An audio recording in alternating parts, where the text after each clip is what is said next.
What is up, ballbacks? JJ back here from Up Your Bets with another free pick for it. Time's going to be in college hoops for Wednesday, March the 9th. Game's going to be played between the Salle Explorers and St. Joe's Hawks. We are at the start of the A10 Conference Tournament.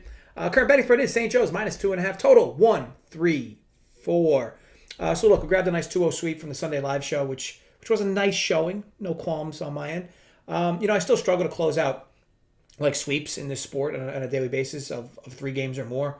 I find that going 2-1, 3-2 most of the week is great, but when you're not getting that third leg home and out of a 50-50 play or how the game ends late, it's quite tough because remember, going 2-1 for 3 straight days followed by an 0-3, and you have lost money, my friend, including the VIG, of course, over those 4 days. Now, it's a grind, as we all know, but some of these endings in the sport have been tough pills to swallow. Missed a 3-0 day just yesterday with the Charleston money line, a bogus charge call at the end to decide the outcome. Look, far too many of these things have happened this year, but look, all you can do is look onward. Never forget that betting is just as much mental as it is analytical, and don't chase losing streaks. Don't give away minus EV money during winning streaks. The CBB season has heavily tested my will on many fronts this year in particular, but it makes us all stronger. Let's get into this play, though. So the Hawks laying 2.5 here. I bet St. Joe's laying. Said 2.5. Minus 110 DK in New Jersey. Now, before we even go into this matchup, let's talk on line extraction for a moment. So St. Joe's loses at home against LaSalle earlier in the year as a 7-point home favorite. These two meet up last week where St. Joe's closes as a 1.5 point road fave, and now on a neutral, this line's 2.5 in favor of St. Joe's. There is a lot of wiggling around here line wise. But let's say even back then that line at 7 was accurate, right? Then this game, St. Joe's on a neutral should be 4.5, 5.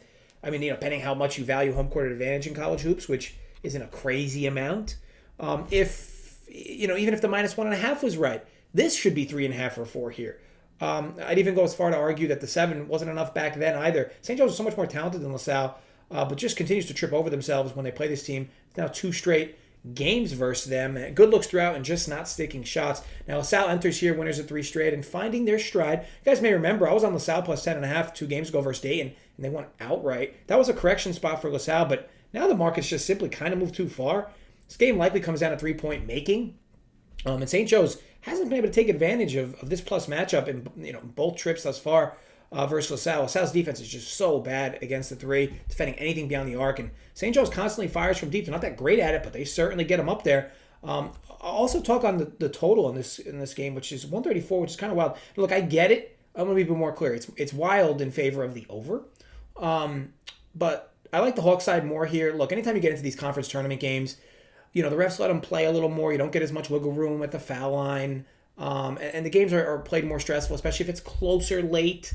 These teams tend to eat up possession time, and the game just gets a lot more defensive. It's total 16 points, though, off their first matchup total, which is 149.5. And the pace will be there for sure. That's not a concern of mine. I'm always concerned with these conference tourney games, and they inevitably always play slower. But look, you could target St. Joe's over their team total, probably be about 68-ish if you're feeling frisky. It's just crazy to me that a team in St. Joe's who has matchup advantages all over the court against LaSalle will lose to this team 3 times in the same season. I know they say it's hard to beat a team 3 times in a year, but it's very hard to beat a team 3 times in a year when you're not better than said team. Now, St. Joe's is a team that barely uses their bench, but this would be a concern of mine, deeper down the stretch of A10 play. But, this number is simply too small. And the glaring mismatches, despite the Hawks being winless versus LaSalle in 2 trips, I'd expect them to climb over that hump here. If we get a decent showing from the Hawks behind the arc, I think this could, literally be a wire-to-wire win for them. I fired on St. Joe's minus 2.5, minus 110, and that's the spot here. Again, if you're looking to get frisky, you can fire on their team total instead or dabble on their team total a little extra. But what drew me off is LaSalle's offense sometimes just completely no-shows, and I'm worried St. Joe's may slam the brakes with a decent lead. And either way, lots to like about St. Joe's at this number or any derivatives around them. May the odds be ever in our favor. I want to thank you all for watching. If you enjoyed, thumbs up. Create some fake accounts, more thumbs up. If you did not enjoy, hope you crap your pants while sleeping. As always, drop comments below your thoughts on the play and let me know who you like for this Wednesday slate filled with conference tourneys. This is obviously one of the earlier games. But look, also be sure to peek the daily NBA rundowns with Spread Tyler and the added DFS member every day. Those are awesome. And even, of course, Keggers live shows, which continue to be a profit monster. I'll be back tomorrow night talking PGA with the DFS crew. But until then, be sure to gamble responsibly, stay safe, and run pure, folks.